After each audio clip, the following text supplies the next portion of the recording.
Sir पिछले दिनों मैंने आपकी एक कोट पढ़ी, उसमें लिखा था कि counting in the mind makes us wiser, by in books makes us sensible. तो इसका क्या मतलब है?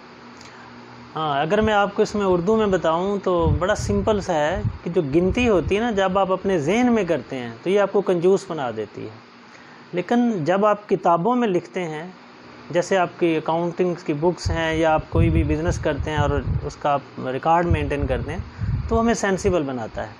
अब इसमें सिर्फ एक थोड़ी सी जो पॉइंट आपको ना समझ आने वाली है शायद, वो ये है कि ये जहन में कंजूस कैसे बनाता है, यही आप पूछना चाह रहे हैं ना। देखिए, इंसान ना दो चीज़ों के ऊपर चल रहा होता है। नंबर वन, एक तो गिनती के ऊपर। आप अपनी एज देख लें, प्रॉपर्टी देख लें, वेल्थ देखें, आप अपनी बच्चे देखें, कोई भी चीज़ देखते हैं तो उसमें आपकी काउंटिंग आ जाती है।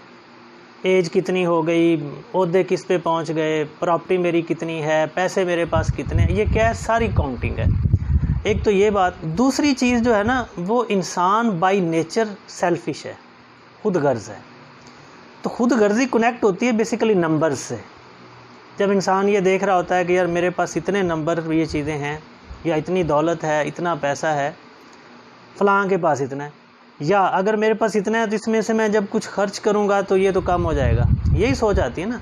ये पूरी दुनिया इसी चीज़ के ऊपर लगी हुई है। तो इसकी मैं एक मिसाल दे के आपको वजाहत करता हूँ।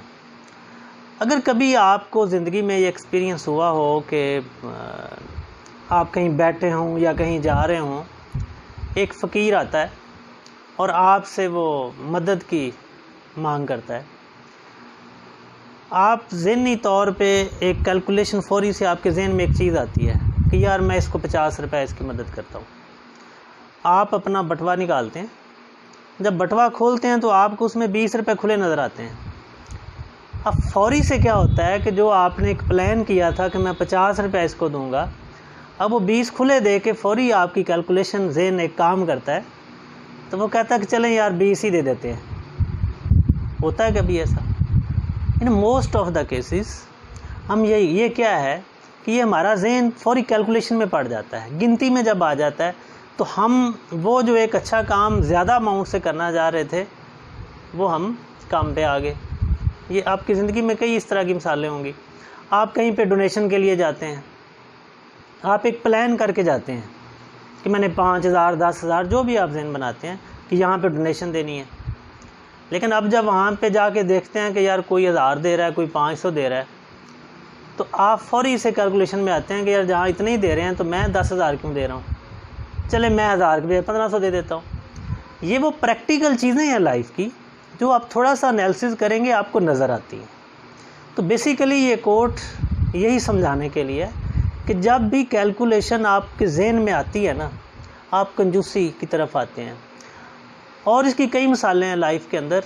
आप ये देख रहे हैं कि हम प्रॉपर्टी और वेल्थ और दौलत की वजह से भाई भाई से लड़ रहा है, इवन के बच्चे अपने पेरेंट्स से लड़ाइयाँ कर रहे हैं। वजह क्या है? यही कैलकुलेशन कि इतनी प्रॉपर्टी है, मुझे 2 मरले कम मिल रही है, बड़े को ज़्यादा मिल रही है, या छोटा कह रहा है उसको ज़्यादा मिल रही है, मुझे कम मिल रही है। इससे बड़ी बदकिस्मती आप देखें कि आज भी हमारे बहुत सारी फैमिलीज़ ऐसी हैं जो अपनी बेटियों को उनका हिस्सा नहीं दे रही प्रॉपर्टीज़ के अंदर। क्या है, क्यों नहीं दे रही? यही कैलकुलेशन। सिर्फ ये आपका थॉट प्रोसेस है। आपकी जो पूरी लाइफ बेसिकली चलती है ना, वो आपके थॉट प्रोसेस के ऊपर बेस करती है।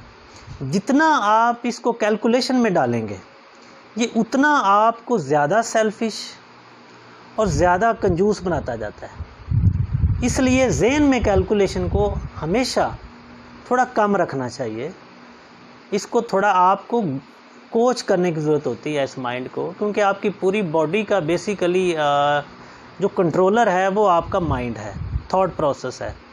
अगर इसको आप थोड़ी कोचिंग इसकी नहीं करेंगे या इसको टाइम थोड़ा इस वे से नहीं देंगे, तो ये जितना इसको कैलकुलेशन में आप डालते जाएंगे, आप अगर बीइंग अ स्टूडेंट देखें तो मार्क्स के अंदर भी यही होता है। आप देखते हैं, आपके गैस लगाते हैं कि इस पेपर में से मेरे अगर 90 मार्क्स आ जाएं तो बस मेरा काम बहुत अच्छा हो गया, मैं बहुत खुश हूँ। अब आपके 90 की बजाय 91 मार्क्स आ जाते हैं, आप बहुत हैप्पी होते हैं एक दफ़ा। लेकिन जब पता चलता है कि क्लास में वो बच्चे जिनको आप थोड़ा अपने से कमतर या निकम्मा समझ रहे थे उनके 95 आ गए हैं, अब क्या हुआ, आपकी वो सारी खुशी गायब हो गई। ऐसा क्यों? ये काउंटिंग इन माइंड, कि आपने ज़हन में अपनी खुशी इसलिए आपने तबाह कर दी कि आपने दूसरे की गिनती को अपने से बेहतर समझ के इस पे आना शुरू हो गए। हालांकि आपने जो एफ़र्ट की थी, आपकी एक्सपेक्टेशन यही थी कि 90 तक आ जाएंगे, मैं हैप्पी हूँगा, जबकि आपकी एफ़र्ट के मुताबिक आपको अच्छी रिज़ल्ट मिल गया है। तो फिर दूसरे के देख के ऐसा क्यों? ये होती है काउंटिंग इन माइंड। अब जहाँ तक इसका दूसरा पार्ट है कि इन बुक्स से हमें कैसे सेंसिबल बनाता है, इसका तल्लक आपके बिज़नेस, आपकी जॉब या कहीं भी आप बैठे हैं उस पे है कि अगर आप कोई भी बिज़नेस कर रहे हैं और उसका कोई रिकॉर्ड मेंटेन नहीं करते, उसके एक्सपेंस क्या हैं, प्रॉफिटेबिलिटी क्या है, इनकम कितनी आ रही है, सैलरीज कितनी देनी है, बिजली का बिल कितना, उसके लिए मैंने कितनी फंडिंग करनी है, अगर आप इस तरह की कोई हिसाब किताब नहीं रखते, आप बुक्स के ऊपर उसकी रिकॉर्डिंग नहीं करते, तो आपके लिए वो बिज़नेस चलाना मुश्किल हो जाएगा। आपको यही नहीं पता होगा कि कमा क्या रहा हूँ और अर्निंग क्या हो रही है। इसलिए आपको उसका रिकॉर्ड मेंटेन करना पड़ता है। तो दूसरे पार्ट का तल्लक बेसिकली इससे है कि जब आप बुक्स में काउंटिंग करते हैं तो वो आपको सेंसिबल बनाता है, जिससे आपको पता चलता है एक्चुअली कि क्या मैंने कमाया है, क्या ख़र्च किया है, मेरे पास कितनी और इन्वेस्टमेंट के लिए ऑप्शन है, या कितना मैं एक्सपेंस और करूँगा तो कितनी अर्निंग होगी। तो बेसिकली बड़ी सिंपल लाइन है, लेकिन थोड़ा सा इसको अगर आप सोचें तो ये आपको समझ में आ जाती है।